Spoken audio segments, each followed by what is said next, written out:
Bismillahirrahmanirrahim. Assalamualaikum warahmatullahi wabarakatuh. Alhamdulillahi rabbil alamin. Wassalatu wassalamu ala ashrafil anbiya'i wal mursalin habibina wa nabiyyina Muhammadin wa ala alihi wa sahbihi ajma'in. Pemirsa Kopi Pahit TV yang berbahagia, para shaimin dan shaimat, alhamdulillah kembali kita bersua dalam Kultum Ramadan. Insyaallah hari ini adalah hari yang ke-26. Tema yang kita angkat adalah tentang sirah, perjalanan singkat dari seorang tabi'in yang sangat terkenal, cicit dari Rasulullah Shallallahu Alaihi Wasallam, yaitu Ali Zainal Abidin bin Al-Husain bin Ali bin Abu Talib. Pemirsa yang dirahmati Allah Subhanahu wa Ta'ala, Ali Zainal Abidin adalah putra dari cucunda Nabi Shallallahu Alaihi Wasallam, yaitu Al-Husain. Al-Husain putra dari Ali bin Abi Talib dan Fatimah binti Rasulullah. Ibu dari Ali Zainal Abidin adalah tiga bersaudara putri Raja Persia Yazdajir yang menjadi tawanan perang saat Persia dikalahkan oleh pasukan Khalifah Umar bin Khattab. Sehingga tiga tawanan ini diboyong ke Madinah.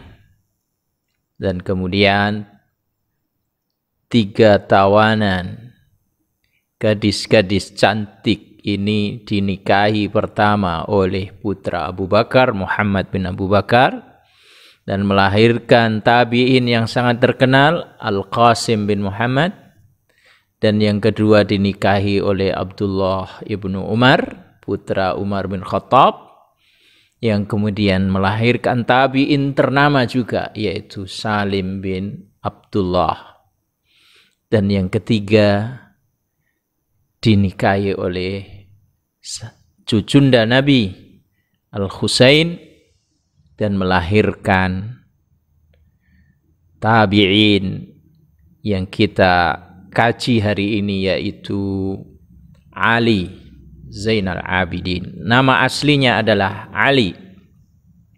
Beliau mendapat gelar Zainal Abidin.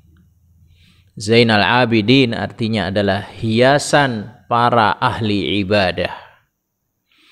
Karena beliau di samping terkenal dari sisi kecerdasan dan keilmuannya, beliau juga ahli ibadah.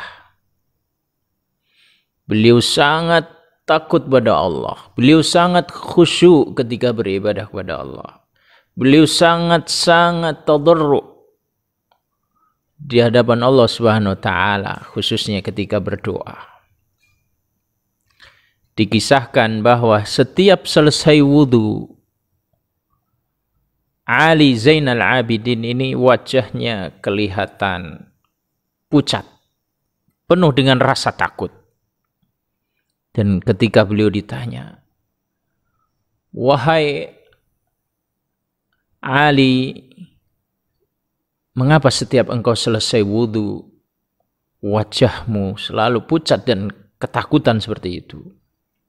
Kemudian beliau menjawab, "Bukankah selesai wudu ini aku akan menghadap Allah Subhanahu wa Ta'ala?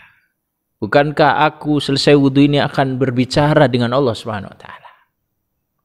Ketika beliau selesai wudu dan tidak menunaikan sholat, wajahnya pucat.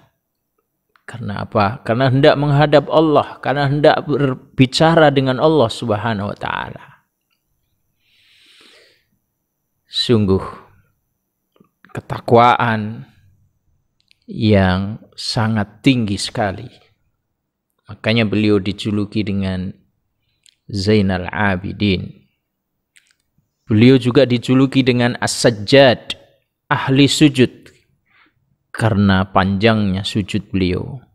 Karena setiap malam beliau selalu sujud kepada Allah Subhanahu wa ta'ala. Beliau juga mendapatkan julukan Az-Zaki, yang bersih, yang suci hatinya karena kepribadiannya. Karena beliau adalah orang yang sangat bersih hatinya, jauh dari penyakit-penyakit hati, suka memaafkan, tidak gampang emosi.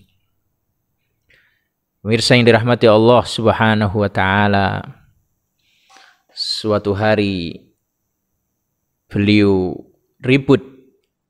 Bukan beliau yang ribut, tetapi beliau dicaci maki oleh salah seorang saudaranya, panjang lebar, dan beliau diam saja. Dan setelah itu tidak lama beliau kemudian datang ke rumah saudaranya ini. Maka kagetlah saudaranya yang mencaci maki beliau ini. Tapi ketika ditanya, kenapa engkau datang ke sini?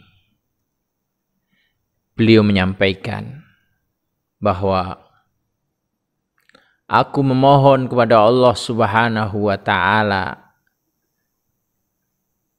maaf atas kesalahanku sehingga engkau caci. Dan mudah-mudahan Allah juga memaafkanmu. Maka menyesallah saudaranya ini dan kemudian dia bilang, tolong maafkan aku tidak akan mengulangi lagi. Imam Ali Zainal Abidin kemudian menimpali, sungguh aku telah memaafkan kesalahanmu. Jadi cacian, makian disikapi dengan positif, disikapi dengan maaf. Bahkan suatu hari juga beliau pernah dicaci, dihina oleh orang, untuk kemudian para sahabatnya, para murid-muridnya marah hendak menghakimi orang yang mencaci ini, beliau cegah, jangan kau lakukan itu. Sesungguhnya dia mencaci aku karena melihat kekuranganku. Sesungguhnya kekuranganku yang tidak kelihatan jauh lebih besar dari ini, maka biarkanlah dia. Ini keindahan akhlak budi pekerti seorang Ali Zainal Abidin, cicit dari Rasulullah Sallallahu Alaihi Wasallam.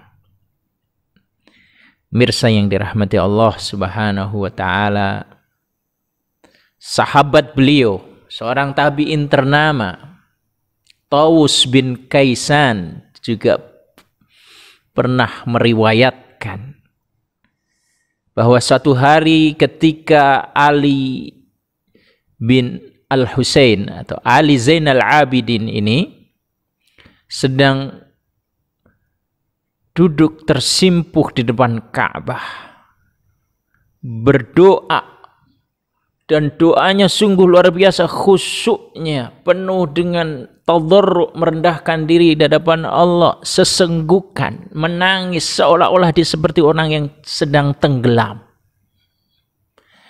Kemudian didekati oleh sahabatnya ini, yaitu Tawus bin Kaisan, dan disampaikanlah pertanyaan, wahai cicit Nabi Shallallahu Alaihi Wasallam, kenapa engkau berdoa seperti ini? Kenapa engkau lakukan hal seperti ini? Bukankah engkau memiliki 3 hal kelebihan? Kemudian Ali Zainal Abidin bertanya kepada Tawus, apa yang kau maksud 3 hal itu, wahai sahabatku? Kemudian Tawus bin Kaisan menjawab, bukankah engkau cicit Rasulullah? Dan yang kedua, bukankah engkau kelak akan disyafaati oleh Rasulullah? Bukankah engkau akan dirahmati oleh Allah Subhanahu wa ta'ala? Kemudian Ali Zainal Abidin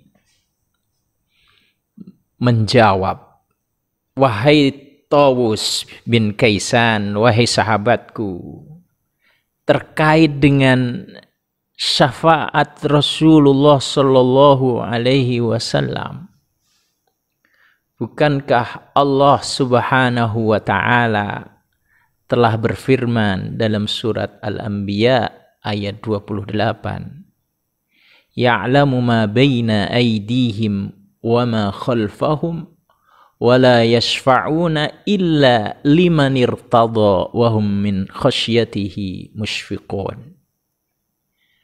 Wa la yashfa'una illa liman irtada. Dan mereka tidak bisa memberikan syafaat kelak di sisi Allah illa liman irtada, kecuali yang Allah ridhoi. Jadi syafaat Allah, Rasulullah, syafaat dari para malaikat, pertama atas izin Allah, dan kedua adalah terhadap orang yang diridhoi oleh Allah Subhanahu wa ta'ala. Walaupun beliau cicit Nabi sallallahu alaihi wasallam, beliau tidak merasa kemudian saya pasti mendapatkan syafaat dari Rasulullah. Tapi beliau ingatkan kita semua, wala yashfa'una illa liman irtada. Mereka tidak bisa memberi syafaat kecuali terhadap orang-orang yang diridhoi oleh Allah. Maka orang yang diridhoi oleh Allah inilah kelak yang akan mendapatkan syafaat, termasuk syafaat Rasulullah. Kemudian yang kedua, terkait pertalian nasab beliau dengan Rasulullah. Beliau berikan jawaban, wahai Tawus, bukankah Allah Subhanahu wa ta'ala berfirman dalam surah Al-Mu'minun ayat 101, فَإِذَا نُفِخَ فِي الصُّورِ فَلَا أَنْسَابَ بَيْنَهُمْ يَوْمَئِذٍ وَلَا يَتَسَاءَلُونَ. Ketika sangkakala ditiup, fala ansaba bainahum, maka tidak ada lagi pertalian nasab pada hari itu di antara mereka, wala yatasaalun, dan mereka tidak saling bertanya di antara satu dengan yang lainnya. Tidak ada gunanya lagi pertalian nasab ketika sangkakala ditiup. Maka kita harus berusaha, berdoa sekuat tenaga kepada Allah Subhanahu wa ta'ala untuk menggapai ridhonya. Dan yang ketiga, terkait dengan rahmat Allah, bahwa beliau akan dirahmati Allah. Beliau mengingatkan firman Allah Subhanahu wa ta'ala dalam surat Al-A'raf ayat 56, inna rahmatallahi qaribum minal muhsinin. Sesungguhnya rahmat Allah itu dekat dengan orang-orang yang berbuat baik. Jadi kalau kita ingin mendapatkan rahmat Allah, kita harus memperbanyak amal-amal kebaikan. Mirsa yang dirahmati Allah Subhanahu wa ta'ala, inilah pesan yang monumental, pesan yang penuh dengan hikmah, penuh dengan pelajaran bagi kita semua, bahwa keselamatan kita kelak di akhirat bukan ditentukan karena keturunan, bahwa syafaat itu akan kita peroleh manakala kita diridhoi oleh Allah, bahwa rahmat Allah itu akan kita peroleh, kasih sayang Allah akan kita peroleh ketika kita memperbanyak kebaikan. Inilah pesan nasihat yang luar biasa dari seorang Zainal Abidin, hiasan para orang-orang yang beribadah. Mirsa yang dirahmati Allah Subhanahu wa ta'ala, Ali Zainal Abidin juga terkenal dengan kedermawanannya. Beliau adalah orang yang sangat-sangat dermawan. Ada 1000 budak beliau merdekakan. Bahkan setiap malam ada 100 fakir miskin beliau santuni tanpa tahu orang-orang itu bahwa yang memberi adalah dia. Ali Zainal Abidin. Dia angkut sendiri dengan punggungnya, beliau menyamar. Beliau antar setiap malam ke rumah orang-orang fakir miskin yang jumlahnya sekitar 100 orang. Dan ketahuan bahwa yang ngantri itu adalah Ali Zainal Abidin setelah beliau wafat. Ketika beliau wafat, berhentilah kiriman, paketan yang diterima oleh orang-orang fakir miskin. Dari situ ketahuan, rupanya selama ini setiap malam yang mengirim makanan tepung-tepung di karung itu adalah Ali Zainal Abidin. Dia panggul sendiri dan beliau tidak menampakkan wajahnya. Setelah beliau wafat baru ketahuan, berhenti suplai makanan terhadap orang fakir miskin itu. Dan setelah beliau wafat, ketahuan di punggungnya ada warna hitam, kapalan. Rupanya ini bekas beliau memanggul karung yang berisi makanan yang setiap malam beliau kirim ke fakir miskin yang jumlahnya sekitar 100 orang itu. Masya Allah, sungguh akhlak yang mulia, penuh dengan teladan, penuh dengan inspirasi, tidak hanya cerdas, tidak hanya kaya, tidak hanya ahli ibadah, tapi beliau sangat-sangat dermawan. Tentu ini karena beliau mencontoh, meniru, meneladani akhlak orang tuanya, Al-Husain, cucu Nabi SAW, juga mencontoh akhlak kakeknya. Kakek beliau adalah Ali bin Abi Thalib. Dan buyut beliau adalah Rasulullah Sallallahu Alaihi Wasallam. Ramadan yang penuh berkah ini. Mari kita terus sekuat tenaga berusaha meneladani para salafus soleh. Terus berdoa kepada Allah agar kita bisa berkumpul kelak bersama para nabi, para sahabat, para tabi'in, para salafus soleh. Dan kita berdoa kepada Allah agar kita bisa meniti jalan para nabi, para sahabat, dan para salafus soleh itu.